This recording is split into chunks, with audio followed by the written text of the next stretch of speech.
Selon les époques, l'humanité a fait évoluer la manière de construire ses habitats.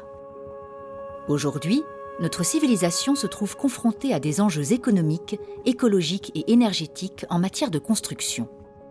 Depuis plus de 35 ans, Christian Moretti élève des bâtiments en reliance avec le vivant. Ces chantiers sont aussi l'occasion de formation pour transmettre des connaissances et savoir-faire ancestraux. Il pratique notamment la construction en terre crue. S'il n'y avait pas eu cette rencontre avec Hassan Fathy en mai 1979, j'aurais même pas pensé de construire en terre crue. À l'époque, j'étais encore installé en Corse.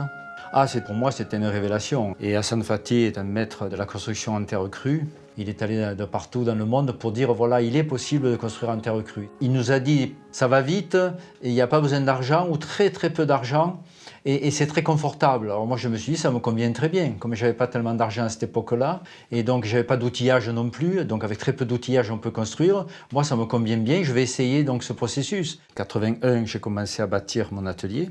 Et ensuite, on a fait des petits ateliers ou des ateliers communaux. On a fait la Casa Comunale de Pigne. Il y a eu la belle coupole qu'on a faite sur Pigne, qui est l'auditorium de Pigne actuellement, qui est en service depuis pas mal d'années. Après, j'ai quitté la Corse en 2000. Et puis après, on a fait ici ces projets ici, sur place, dans le Tarn. On a profité de réélever des murs qui étaient tombés. Au lieu de les remettre en terre ou en briques cuites, nous avons utilisé la brique crue. Ça fait que du coup, la restauration de ce bâtiment est un mixage de terre crue et de pierre ancienne. Lors de ces constructions ou restaurations, des formations sont ouvertes. Il y a quelques années, un chantier a été mis en place pour édifier un premier dôme en reliance à partir de la géométrie sacrée et en terre crue. C'est maintenant l'ouverture d'un nouveau chantier pour construire une grande coupole cette fois-ci. Grâce au tracé régulateur, à la reliance aux éléments et la maîtrise des techniques de construction, cette réalisation se place dans la lignée des édifices sacrés.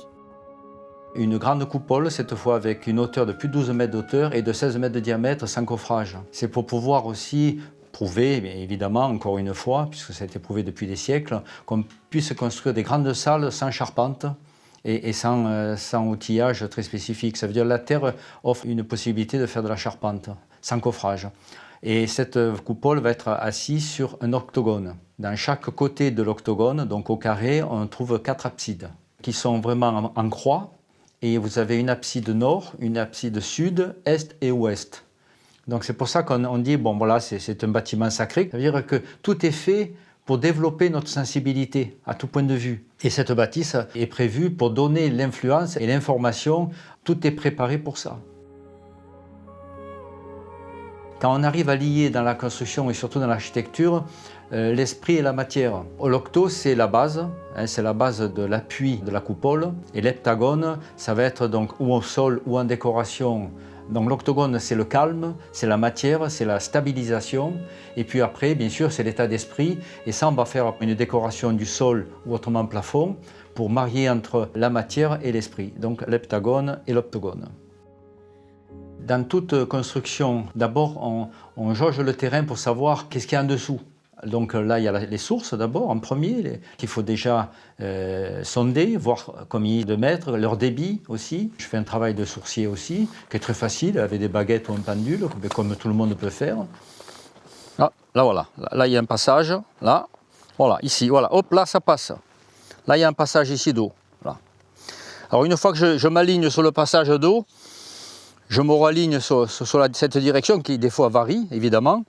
Et là après je peux compter aussi en mètres de profondeur, chaque mètre. Et quand ça arrivera au niveau donc, du flux, hop, il va y avoir un mouvement de la baguette. Alors 1 mètre, 2 mètres, 3 mètres, 4 mètres. À 4 mètres il commence à déclencher. 4 mètres 50, 5 mètres, voilà. À 5 mètres je suis dans l'eau. Après il y a le débit. Les débits, c'est pareil, on s'aligne là-dessus et après 10 mètres secondes, 30 mètres secondes, ça dépend des mètres cubes et on juge et on jauge le débit aussi. Si elle est potable ou pas potable, oui ou non. C'est-à-dire on peut tout questionner là-dedans. Et ensuite, il y a eu un personnage qui est venu aussi pour pouvoir sonder aussi un peu les vortex. hein. Et là, lui, il a émis aussi un vortex très important à cet endroit-là. Et donc, on a dit, bon, ça va être le centre obligatoirement de la coupole. On regarde, on jauge un peu le terrain, on regarde un peu les lignes qu'il y a, les réseaux qu'il y a. Je cherche les premières lignes du réseau Hartmann. C'est à peu près de 2 mètres, 2 mètres 50 nord-sud et 2 mètres est-ouest. Là, je les contrôle pour voir avec le terrassement si ça a bougé. Oh, voilà, on avance et quand ça va se croiser, il va y avoir un croisement tellurique. Hop, là, il y en a une. En fait, on a une ligne ici et on a un croisement ici. Donc, ici, on a un nœud. Ici. Donc ce nœud, il faut faire attention de le mettre en harmonisation avec les fondations, si c'est possible. Alors bien sûr, il est évident que sur des grandes architectures ou des poids très importants, on va rééquilibrer naturellement par l'architecture ces positions-là. Ils vont rebouger ces quadrillages-là. Mais si on fait attention déjà au quadrillage par rapport aux fondations, on améliore plus facilement. Alors bien sûr, après il y a le réseau Perret, il y a le réseau Curie, il y a d'autres réseaux, mais ceux-là, c'est déjà les principaux, pour ainsi dire, hein, les réseaux Hartmann. Pour édifier en reliance, il ne s'agit pas uniquement de tenir compte du sous-sol. Il est nécessaire de placer la construction en liaison avec les influences du Soleil et de la Lune. Chaque lieu possède sa spécificité. Cette mesure du lieu, autrement appelée nombre d'or, doit être recalculée pour chaque latitude afin d'être vraiment en harmonie et en résonance avec le cosmos. Pour retrouver le nombre d'or, donc il faut refaire le tracé régulateur des couchers et des levées de soleil, couchers et levées de lune dans les saisons opposées, pour refaire aussi le quadrilatère lunaire et quadrilatère solsticial. Si on mélange les deux quadratures, on a le solilunaire. Et simplement, le rapport des côtés nous donne la mesure du lieu. Ici, ce n'est pas le 1,618, ici c'est le 1,50 et quelques. Donc, et chaque lieu, si on va vers l'équateur, c'est au carré. Donc là c'est au carré, donc ça n'a rien à voir. Ce n'est pas le 1,6 non plus. Donc chaque latitude a sa forme et a sa dimension appropriée de vibration. Tous les anciens bâtisses étaient basés sur ce solilunaire. Donc en fait, ce n'est pas une nouveauté, c'est une continuité. Hein. Ça a toujours été fait depuis des milliers et des milliers d'années et ça continue. Et si on fait attention à cette mesure de la spécificité de la mesure du lieu, et en fait donne des proportions de murs, des proportions d'ouverture et des proportions d'auteur du bâtiment. On peut conserver ces proportions-là pour pouvoir faire même un étage, 2 étages, voire plusieurs étages. On respecte toujours la mesure du lieu pour pouvoir faire ces opérations-là. Et là, alors là, on obtient dans l'onde de forme de l'architecture une puissance maximum. C'est-à-dire quand il y a des voûtes bien proportionnées, on a des émissions de forme beaucoup plus agréables, puisque c'est des constructions sans tension, c'est des constructions avec pression. Et c'est pour ça qu'on n'utilise pas de charpente. Mais la charpente, obligatoirement, a des flexions et donc des tensions. Imaginez une maison qui est faite qu'avec des charpentes ou de béton ou de bois, et bien vous avez obligatoirement des tensions qui se créent. Et quand il y a des tensions, c'est des maisons avec tension. Et des maisons à voûte, on annule toutes ces tensions, ça ne se travaille qu'avec des pressions. Donc imaginez, la tranquillité est quelque chose de paisible dans ces maisons-là. D'ailleurs, rentrer dans une voûte, c'est tranquille, on dirait qu'on rentre dans une église d'ailleurs. D'ailleurs, c'est bien ça. Quand on rentre dans les églises voûtées, on a bien ce sentiment de paisible et de tranquille.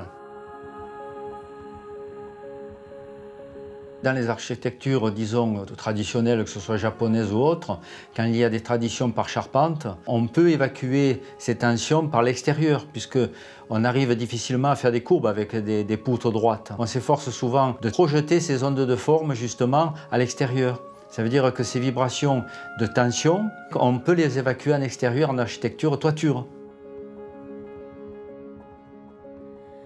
Tout ce qui est sphérique, ce qui est intéressant, c'est que ce soit la chaleur, la vibration, on crée un foyer central. Et ce foyer central diffuse tout le son dans toute la pièce. Et il n'y a pas d'écho, il n'y a jamais d'écho. Au niveau parole, au niveau musique, évidemment, quand on fait de la musique, puisqu'on fait de la musique aussi à l'intérieur, on a une intégralité, une propreté du son. La création ou la créativité est beaucoup plus amplifiée. La sensibilité est beaucoup plus amplifiée dans ces bâtiments. Alors, le principe de la terre crue, c'est qu'on prend la terre, on l'analyse, puisque toutes les terres ne sont pas des fois adaptées pour pouvoir construire. S'il y a trop d'argile, il faut mettre du sable pour pouvoir dégraisser, ça s'appelle on dégraisse l'argile. Ou autrement, l'inverse, ça veut dire si c'est trop sablonneux, on incorpore un peu d'argile. Alors dans les couches géologiques, souvent on trouve des terres très adéquates. Ça veut dire juste ce qu'il faut. Et le juste, c'est quoi? C'est 10% à 20% maximum d'argile. Et là, ça correspond très bien. La terre peut être compactée sans chaux. Ça veut dire qu'il suffit simplement d'un degré d'humidité et un pourcentage d'argile adéquat, entre 10 et 20%.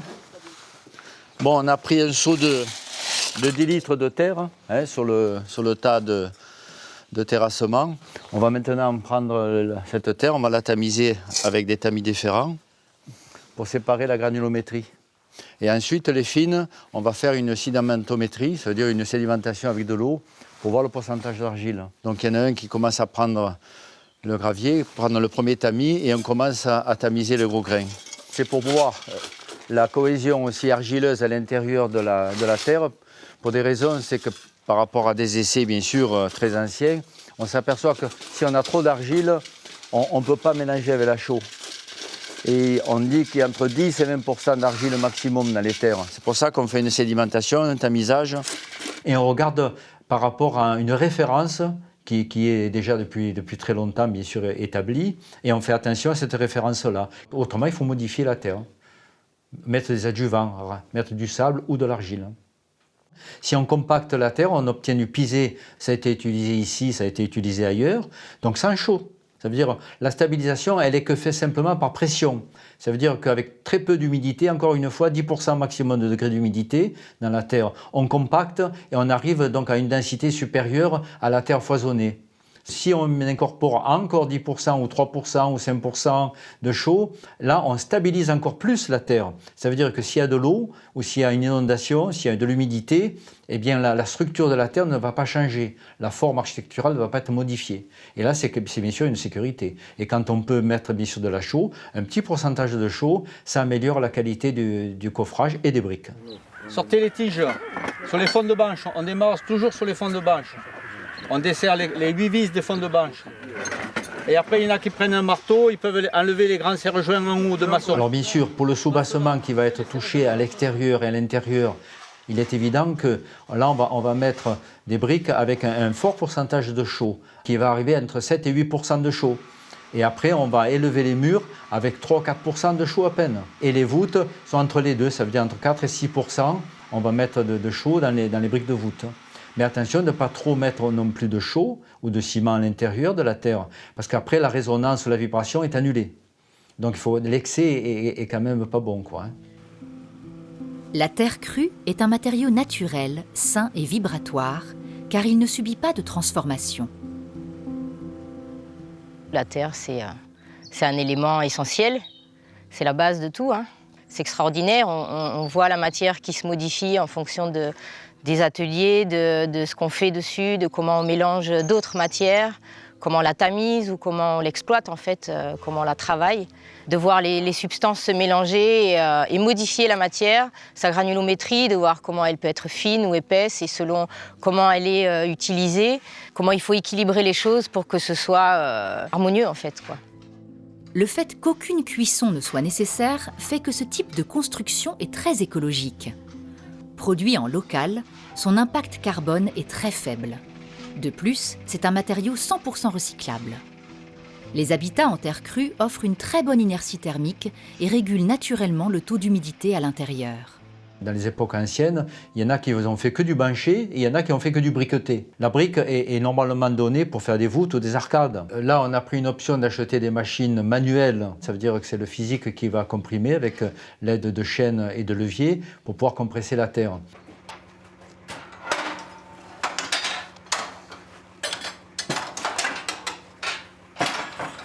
On arrive à 400 briques par jour, des briques qui font entre 7 et 8 kilos. Il faut à peine 2-3 jours pour faire une pièce de 25 mètres carrés voûtée. C'est pas énorme. Par contre, oui, évidemment, une grande coupole, là, il faut à peu près 20-25 000 briques. Il faudra sûrement plusieurs mois de fabrication. Là, on a un régime assez simple. Ça veut dire qu'on arrive à gérer l'alimentation de la terre, le stockage des briques. Ça veut dire que c'est une régulation manuelle et qui va très bien au niveau artisanal. Que chaque fois qu'on presse, on a les intentions qui viennent avec. Ça veut dire qu'on imprime nos intentions chaque fois. Cette démarche propose un rapport à la construction plus solidaire et plus responsable. Ce type de construction est particulièrement adapté pour les chantiers collectifs, car si le coût de la matière première est minimum, cela nécessite de la main-d'œuvre. C'est 2 ou 3 fois plus rapide à faire un mur banché coffré que faire des briques pour élaborer un appareillage en briques.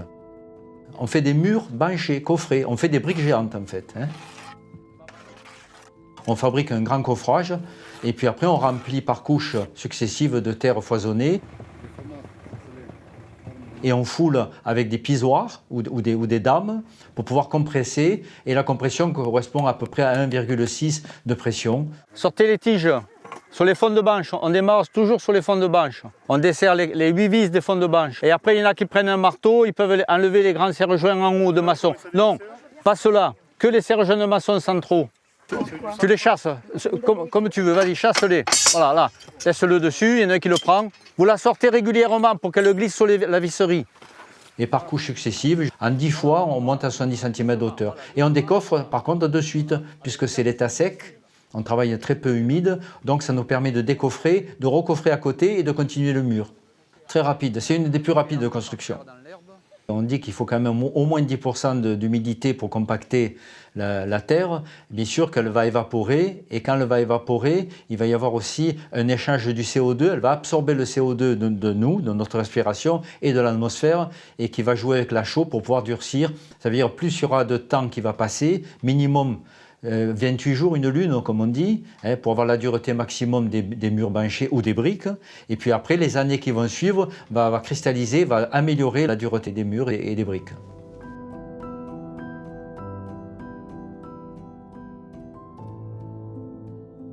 Il faut installer du chauffage biotique, de l'électricité biotique et ainsi de suite. C'est-à-dire qu'il faut faire attention à tout, quoi.